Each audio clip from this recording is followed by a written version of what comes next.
constructing that case. Hear, hear.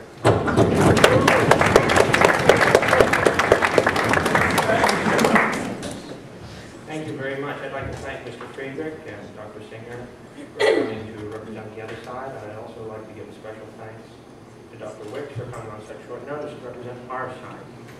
Now, when I originally composed my remarks, I anticipated speaking to Dr. Singer, so I expected a very different set of arguments. So I'm going to have to adapt here, but that's related to my topic, which is that adaptive behavior is essentially underlying, first of all, our relationship with animals as human beings, our activities as human beings, and indeed the significance that comes from suffering.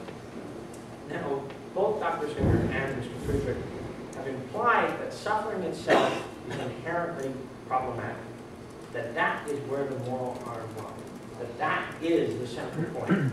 So presumably, if we were talking about the sum total of human agriculture for the last 6,000 years, or even up to the early 20th century, many of the agricultural practices that were the norm, what we now call free-range, grass-fed beef, would not be as objectionable, because it's fundamentally focused on the sensation of pain, not harm itself.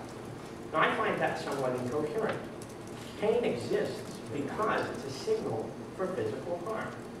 Now, why do animals care about physical harm? I'm going to try very hard not to impose sort of personification on these animals, because they're not sitting around thinking, gee, I don't want to be hurt. They have an instinctive response, because it's adaptive.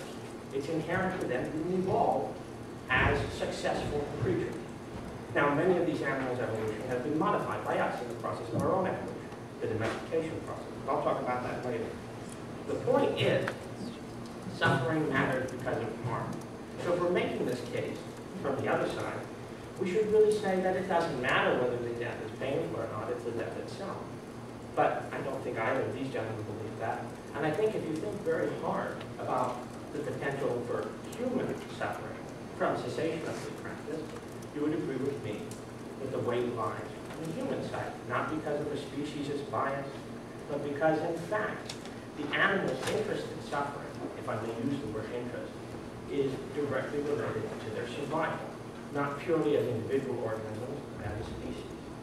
So animals that have procreated successfully, that have an assurance of their future survival, indeed many of these animals, not all of them, would not be at nearly the levels of population or of cultivation around the world were it not for the relationship with human beings. If those things are what really matters, which I submit to you, self-evident and true, from an evolutionary perspective, then indeed the cultivation of animals, in and of itself, has been beneficial to those animals. Moreover, I agree that the suffering of animals is morally objectionable. But I do not agree that from these very reasonable precepts from which Mr. Friedrich proceeded, that it follows that vegetarianism is the answer. Quite the opposite. The entire point of creating incentives of this mercenary economy is to bring people to perform actions they otherwise wouldn't do. It's the reason why someone will cultivate tons and tons of beef that they themselves could never eat. It's the same reason why a farmer can cultivate crops that are inedible and not worry about starving. It's the whole basis for the commoditization of an economy. It's trade. And what I say to these gentlemen is, if they're really interested in suffering and in alleviating the suffering of these animals, they should participate in the marketplace of purchasing and consuming meat as ethical buyers, as people who are interested in free-range animals, in grass-fed meat, in sustainably fished and sea life, although I don't think you mentioned sea life. I believe it's implied. The point is, by withdrawing yourself from this marketplace, first we're ignoring the non-liquidity of the resources that he's talking about. Let me just ask you a question, if I may do something participatory. What percentage do you think of the maize, of the corn, grown in the United States, one of the largest food exporters among the large countries of the world, what percentage of it do you think is edible by human beings? 5? Anyone, any other guesses? 20? Those are the guess? Okay, well we'll say 5 and 20 are good guesses. both are too high. 2% of all the cultivated maize species in the United States, of all the acreage, of all the production, is for human consumption. The other 98% is feed corn. Now, feed corn is cheaper per unit volume than sweet corn, corn that most humans are capable of ingesting. Why would any farmer grow a commodity that costs more relative to the cost of cultivation and the price they can get back for it, because the profit is lower? The answer is because not all cropland is created equal. Because the soil conditions, the irrigation, the climate, all of them influence which species of maize can be raised. So when we're talking about redistributing resources in this very practical way, we need to recognize that those resources are not all created equal. All of the feed created for these animals cannot be easily transferred to human consumption, if at all. More importantly, if we're concerned about global poverty, we need to recognize why so many of these poor populations do still cultivate and eat meat. Are they just foolish? Have they just not seen these nice graphs? They don't understand the inefficiencies in which they're making? No, it's because many of the poorest areas of the world are in regions that cannot support large-scale biome-based agriculture. We're talking about the steppes of Central Asia. We're talking about the Serengeti in Sub-Saharan Africa. We're talking about many of the overpopulated regions of Southeast Asia, the coastal, where there is simply not enough land to support sufficient crop yields to support the current existing population, let alone the projected population growth given the demographics of those regions. Why do Mongolians eat yak? Because yak are the only animals around there that can subsist on the scrub grass that grows on the steppes on which they live. The sun is the source of our food. That's where the energy comes from. We're talking about caloric energy content. What are calories? They're joules per kilogram. Those come from the sun. Plants, as he noted famously, are much more efficient at converting that solar energy into usable chemical energy for us than all plants. Most biomass, even from food crops, like apples, oranges, corn, wheat, rice, is an animal human. It has energy, but we can't use it. Let me just give you an example of why energy is not so easily transferred.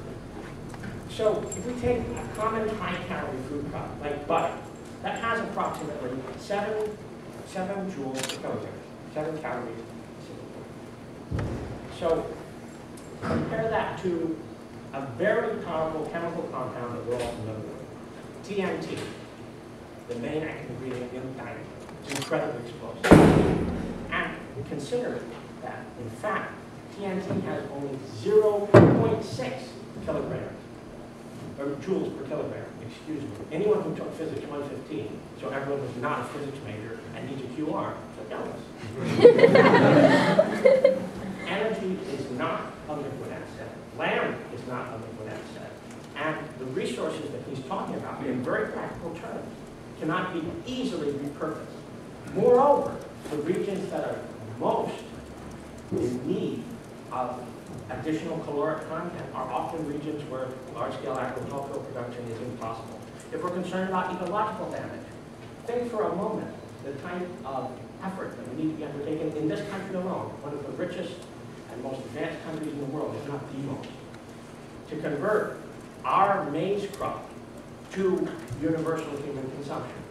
All the irrigation, all the fertilization. We're talking about radical ecological change. You have it right there. So if we're really concerned about the suffering of animals, and suffering taken to mean their sensation, then we should definitely oppose these types of industrial scale agribusiness facilities. But not purely for ethical grounds, for very practical reasons. I tend to be an Aristotelian. That's why I was so happy to see Socrates. I was just disappointed that we didn't hear much Socrates afterwards. I don't think Socrates would agree. But I believe there's a unity of truth. There's an idea that when you're doing something ethically right, ultimately it leads you to a more flourishing life. Which is why our market has niches now for the resumption of these admittedly inefficient but ethically superior practices that actually produce a higher quality of meat product. Why do we pay extra for free-range chicken? Why do we pay extra for grass-fed beef rather than corn-fed beef?